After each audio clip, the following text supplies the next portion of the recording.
নামটা জানিস না? কেউ জানিস না? আমি চললাম, টাটা।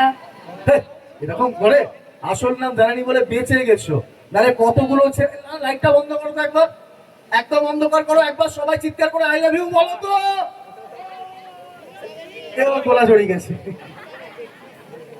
কেন ওদেরকে লজ্জাটা দিচ্ছিস, আমাকেও লজ্জাটা দিচ্ছিস? না না, দুজনের তো একই রকম রক্তের সম্পর্ক থাকলে তোমারও গুলো ধরা তারও গুলো ধরা, ব্যাপার এটাই আর কি। কিন্তু আসল নামটা প্লিজ একবার যদি বলো। আমার আসল নাম হলো মনীষা মণ্ডল। মনীষা মণ্ডল, মানে একদম আমাদের জাতের মেয়ে। আমি সিংফিং ভেবেছিলাম আর কি। জোরে হাতে তালি হোক। দাঁড়া, আরে জোরে দিবি। মোবাইল নাম্বারটা একবার বলে দাও,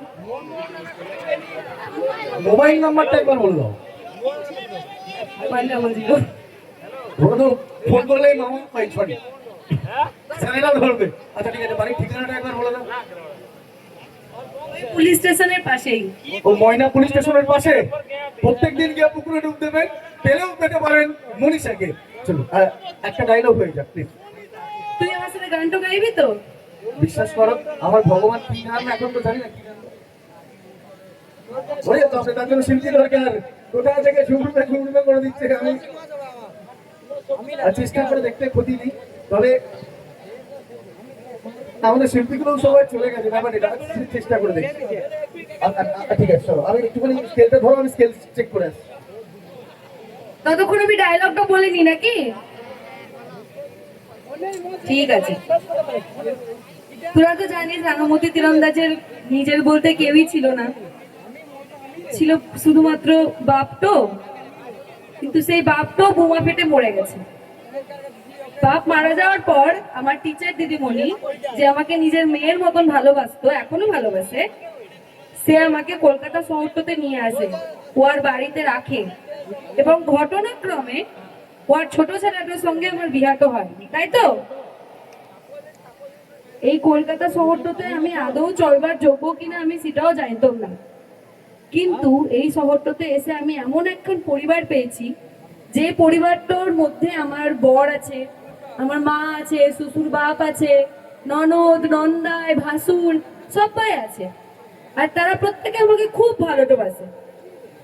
আর এই পরিবারটা আমি যাতে একজন সফল তীরন্দাজ হতে পারি, তার জন্য যত রকম ভাবে আমাকে সহযোগিতাটা করা যায়, সব রকম ভাবে আমাকে সহযোগিতাটা করেছে।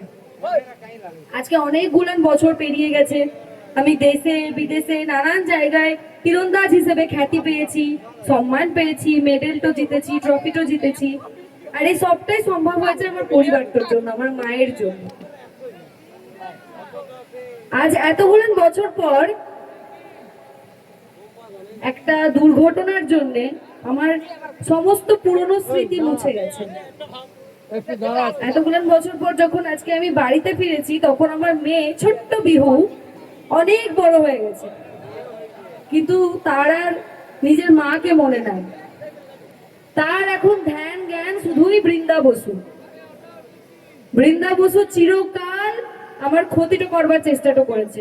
আমি সবসময় বৃন্দা বসুকে বলতাম যে বড় দিদি, স্যাকরা টুকটাক আর কামারের এক ঘা, তুই টুকটুক করে আমার ক্ষতিটা করবার চেষ্টা করছিস, ঠিক আছে, কিন্তু আমি যখন ঘুরিয়ে পাল্টা আঘাতটা করব, তখন কিন্তু তুই পালাবার পথটা পাবি না। কিন্তু বৃন্দা বসু তো বৃন্দা বসু, সে আমার এত হুমকিতেও পিছপা হয়নি, সব সময় আমাকে সায়স্তা করার জন্য উঠে পড়ে লেগেছে, ক্ষতি করার জন্য উঠে পড়ে লেগেছে। যতই হোক, সে তো আমার শ্বশুর বাড়িটারই একজন, আমার ভালো মানুষ, বরদাদা বাবুর বউ, তাই ওর তো কোনো ক্ষতি আমি করতে পারি না, কিন্তু ওকে সায়স্তা তো করতে পারি। কম চেষ্টা করিনি, কিন্তু এত বছর পর ফিরে এসেও দেখছি সে একই ব্যাপার। সে আমার মেয়েকে পুরো হাত করে নিয়েছে। এখন বিহু তার কথায় ওঠে, তার কথায় বসে। বিহুকে আমি অনেক বোঝানোর চেষ্টাটা করেছি। এটা ঠিক যে আমার এখনো মনে পড়েনি আমি রাঙামতি তীরন্দাজ কিনা, কিন্তু আমার বিহু মানতে রাজি নয় যে আমি তার মা। আমি রাঙামতি তীরন্দাজ হই বা না হই, সে তার মাকে ঘৃণা করে। কেননা বড় জেম্মা এতগুলান বছর ধরে তার মাথায় ওর মা সম্পর্কে এত আজে বাজে কথা বলে ওর মনটাকে একেবারে বিষিয়ে দিয়েছে। সে যাই হোক, কিন্তু আমার মেয়ে কিন্তু তীরন্দাজিতে পারদর্শী নয়, সে পারদর্শী বন্দুক বাজে, সে বন্দুক চালাতে পছন্দ করে। তাই আমার একটাই আশা এখন, ওয়াকে বন্দুকের চ্যাম্পিয়নশিপটাতে খেলিয়ে এই দেশকে একজন ভালো শুটার দেওয়া, যাতে আমার মতোই সেও দেশে বিদেশে গিয়ে বন্দুক চালিয়ে শুটিং চ্যাম্পিয়নশিপে জিতে অনেক নাম করতে পারে, অনেক ট্রফি জেতে, অনেক মেডেল তো জেতে। তাই আমার পরিবারের কাছেও বটে, আর তোদেরকেও আমি বলছি, আমার মেয়েটা যাতে একজন সফল বন্দুকবাজ হতে পারে, একজন সফল শুটার হতে পারে, তার জন্য তোরা ওকে আশীর্বাদ করিস। আর এতদিন ধরে রাঙামতি তীরন্দাজের পাশে থাকার জন্য তোদের সকলকে থ্যাংক ইউ ভেরি মাচ।